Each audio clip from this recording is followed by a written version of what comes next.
Good morning, everyone. This will be the presentation of the informative speech of Group 2.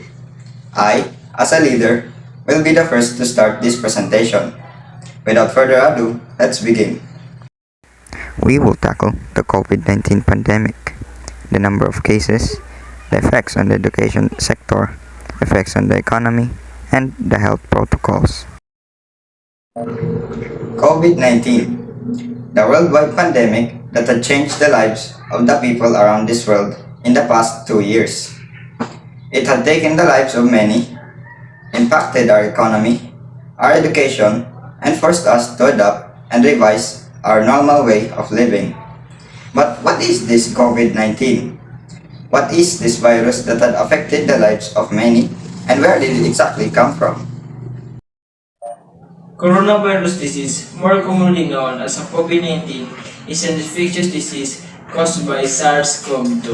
The virus came from Wuhan, China after a clustering of pneumonia cases of unknown etiology was reported at the World Health Organization country office.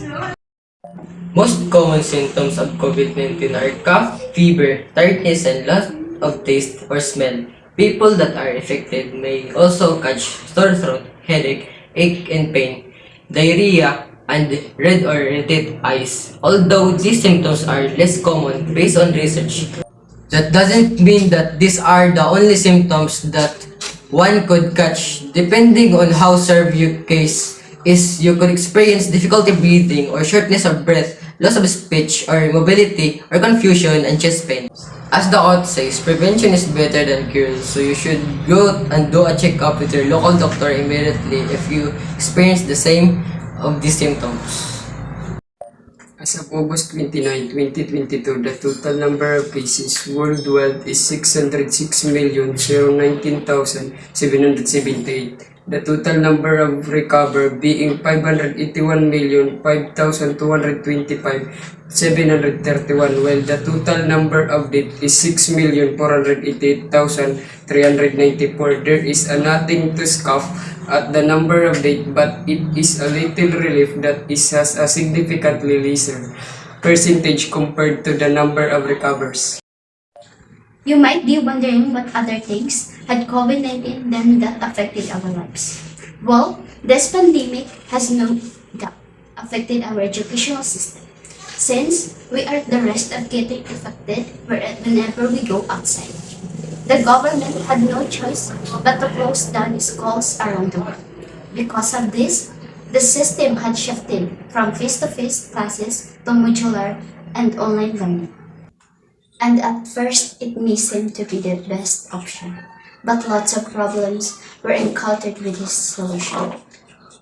One example is that not all students have access to the internet, nor the resources to buy gadgets that are essential for online learning.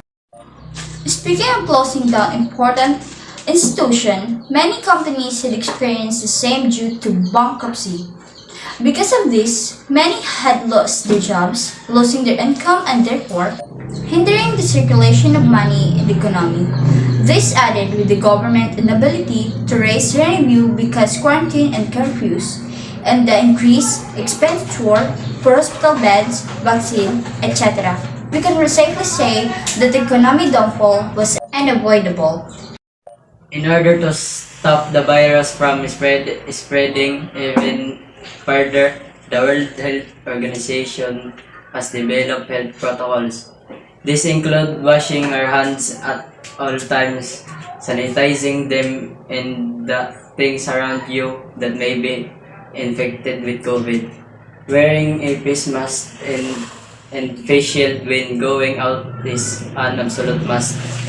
We should also keep in mind that maintaining 1 meter distance away from others is just as important.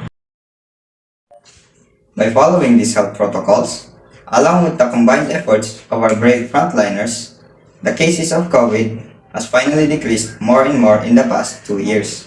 Although I cannot say that we should rest easy.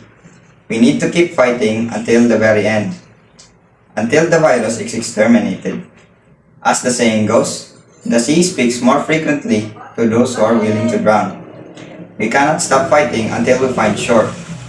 We never stopped fighting since we never drowned. We never got defeated by the enemy that we couldn't see, all because we fought until the very end.